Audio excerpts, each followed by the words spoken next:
Do you remember when that dirtbag Scar came back from the canyon stampede and Mufasa's dead? And he gets up there at Pride Rock and he's like, it is the saddest thing for me to have to report that Mufasa is dead. And it is with the heaviest of hearts, with his memory still fresh in our minds, that I will ascend to the throne. And everybody's like, wait, what? And clearly what the jerk is doing is he's pretending to memorialize the fallen hero and to have great respect for who he was and what he stood for. And he's so sad now to have to take up that mantle for himself so that he can lead in a way that is completely contradictory to how Mufasa had led in the past. Likewise, in Matthew chapter 23, that is the accusation Jesus is throwing at the Pharisees and the teachers of the law. He's saying, you guys act like you're so sad about all of the great leaders of the past who died and were even, to use the more Christian term, I guess, martyred. And you got these real fancy tombs that you made for them and you honor those tombs. But then Jesus pivots to say, but if you look at your actual behavior here, it's evident that that is all a sham. That is all a front.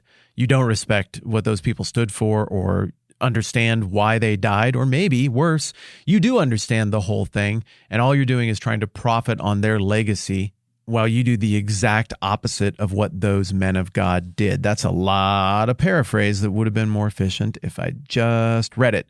Matthew 23:29, woe to you, teachers of the law and Pharisees, you hypocrites! You build tombs for the prophets and decorate the graves of the righteous. And you say, if we had lived in the days of our forefathers, we would not have taken part with them in shedding the blood of the prophets. So you testify against yourselves that you are the descendants of those who murdered the prophets. Fill up, then, the measure of the sin of your forefathers. All right, you're smart, you're socially attuned, you've been going through all of these woes with me, and you can tell that each one feels a little more stout than the one before, and by the time we get to the end here, Jesus is striking at something that I think we can relate to even in this moment.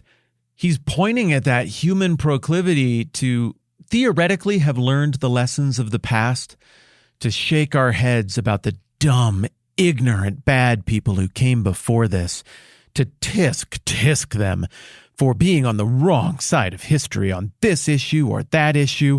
Or did you read this letter that this lady wrote in this year back in the day? Well, it turns out she was a monster after all. And implicit in all of such ovations that we make so boldly and proudly on the internet is that if we had lived in any other age, just based on how morally exemplary we are now, we never would have thought what everyone else thought. We would have been the rare, brave visionary who had 2021 values all the way back then, and we would have seen right from wrong precisely, and we would have had a robust education, so we would have been able to stand up to literally everyone else who was wrong about everything, and we would have been a courageous beacon in the night. And so we honor those people who were victimized by the idiots who were wrong about literally everything who came before us, and can only now sadly reflect on how much better the world would look if just we had been there all those years ago to lead the way and show everyone the right way to think and how the moralities actually are. It's disgusting. It's one of the worst looks we have in all of online current modern discourse right now. No, sir, you would not have been better than all the people who lived in that moment, because you are swept up in the moment you're in right now, just like I am, because we all live in the moment, and we also all try to look at the example of people from all kinds of other moments, hopefully with empathy, and try to think outside of our own moment to rise above that and do things that are good and moral and redemptive. And it just ain't easy because we're temporal beings who live in a temporal moment. If you can picture that line of rhetoric that we all see thrown around so often today, then you can read between the lines to picture the line of rhetoric that the Pharisees were clearly throwing around. They needed to demonstrate that they had a continuity, some sort of descendancy from these great leaders of old, and to make it clear that they were on the side of those who were wronged in the past. But then Jesus rolls into the party and he's like, no, stop with that sham.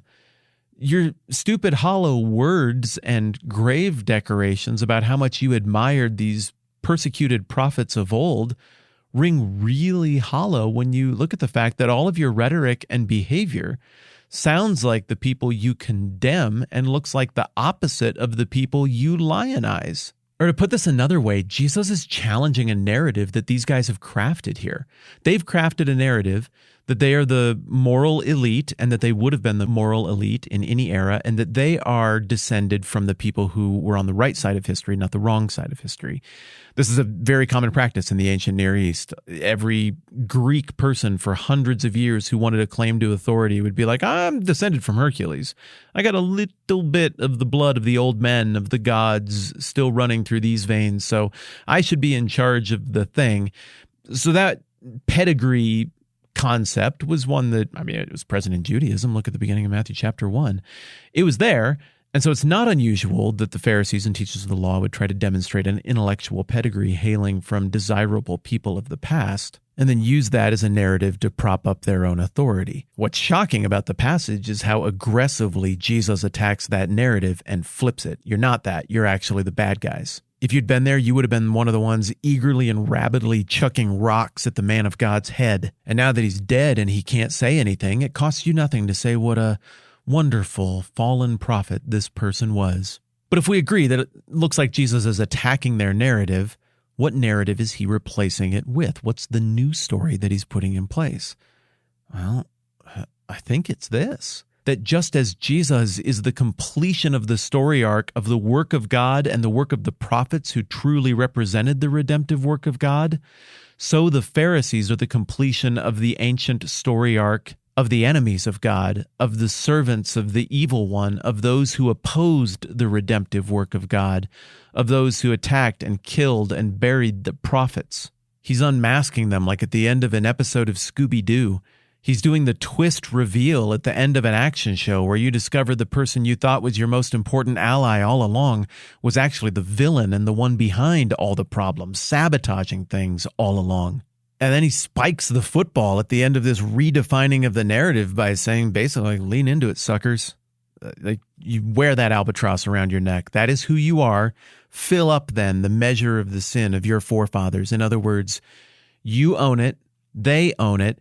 They started things. They filled the bucket of that story of resistance to God part way, but you're the ones who are topping it off right now. So go ahead and what you're going to do quickly.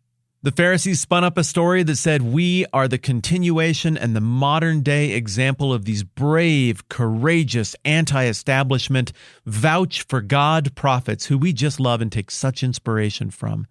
Jesus says, no, look at your words and actions. No, that's not the narrative at all. The actual narrative is you are a part of a long line of bad guys who resisted God and killed the people who stood up for what was true and right, and you're continuing to do so right now. You want social credit, so you say you honor those prophets who your forefathers killed and who you would have helped kill if you had been there, but you don't listen to their message. You, Pharisees and teachers of the law, then, bear the guilt of the previous generations who rejected God and his prophets.